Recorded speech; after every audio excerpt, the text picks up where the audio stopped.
Right after the Florida school shooting at Marjory Stoneman Douglas High School in Parkland, a man named Andre Pollack was photographed while searching for his daughter, Meadow Pollack. The picture went viral on social media, but not for the reason you might think. It didn't go viral because it showed a distraught father looking for his daughter. The look in his eyes showed such deep distress as he worried about the worst possible situation. But that's when hard leftists saw something else and blasted the family in the worst way possible. Liberals on social media made it go viral because he was wearing a Trump-Pence 2020 t-shirt. The insults went as far as to accuse President Trump of causing the shooting, and some even saying they don't feel sorry for the father because he voted for our president. Yes, that's where we are today in America. The liberals have become so unhinged that they can't even feel sorry for a father who later said she's gone when asked if he had found his daughter. Via MSN, Parkland, Florida, the 19-year-old accused of gunning down 17 people at his former high school admitted he carried out the shooting rampage, authorities said in court papers filed Thursday. Police wrote that Nicholas Cruz, who has been charged with 17 counts of premeditated murder, told officers that he walked into Marjory Stoneman Douglas High School on Wednesday wielding an AR-15 rifle and began shooting students in the hallways and outside on the school's grounds. Once students began to flee the carnage, Cruz dropped his rifle and vest packed with additional ammunition so he could blend into the crowd, an officer wrote in a probable cause affidavit. Cruz had taken an Uber to the school, officials wrote, so he fled on foot along with those running from the scene. An officer found him not long afterward walking on a residential street. The revelations came as police vowed to make sure that justice is served after one of the country's deadliest school shootings. A day after the Valentine's Day shooting rampage, authorities had not publicly announced a motivation for the carnage, but they were digging into elements of Cruz's troubled past, including a pattern of disciplinary issues and unnerving behavior. Also on Thursday, FBI investigators were pursuing information suggesting that Cruz might have been associated with a Florida-based white supremacist group. But agents were still trying to determine the extent of his involvement with the groups, if any, according to a law enforcement official who asked not to be identified discussing an ongoing investigation. It was not immediately clear what connection might exist between the shooting rampage and Cruz's possible link to the group. Broward County Sheriff Scott Israel said that authorities were still looking into whether he was indeed a member of the group. "This community is hurting right now. Today's a day of healing," he said at a briefing Thursday morning. "Today's a day of mourning." Israel said that police have identified all of the victims and plan to release their names later in the day. Some were students, but at least one staff member, a beloved football coach who had attended the school before returning to work there, was among the dead. The coach, Aaron Feis, was shot after throwing himself in front of students, the school's football team said on Twitter, writing that he had selflessly shielded students from the shooter and died a hero. A close-up of text on a white background, copyright provided by WP Company LLC D.B.A. The Washington Post. In addition to the 17 dead in the school and outside, 15 people were wounded, authorities said.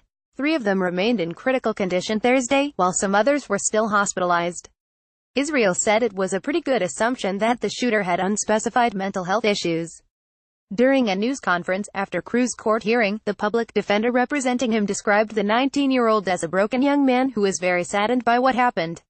"Cruz is on suicide watch," he added. "This is an emotionally broken young man," Gordon Weeks, the public defender, told reporters.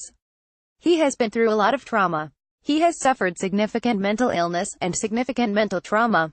But while school officials, students and others who knew him had sensed that something was off with Cruz before, none of that was enough to stop the teenager from purchasing the gun officials said was used in the. Cruz bought the AR-15 himself legally, and so far it is the only gun authorities have recovered as part of the investigation, said Peter J. Forcelli, special agent in charge of the Miami Field Division of the Bureau of Alcohol, Tobacco, Firearms and Explosives.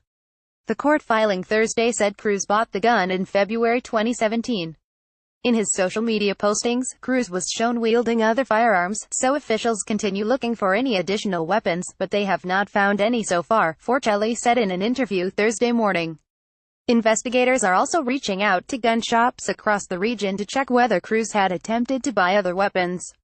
Federal authorities were looking Thursday into whether Cruz had come up on their radar before. The FBI said agents investigated a comment on YouTube last year that threatened a school shooting but were unable to identify the person who posted it. The comment simply said, "I'm going to be a professional school shooter," Robert F. Lasky, special agent in charge of the FBI's Miami division, said at the news briefing Thursday.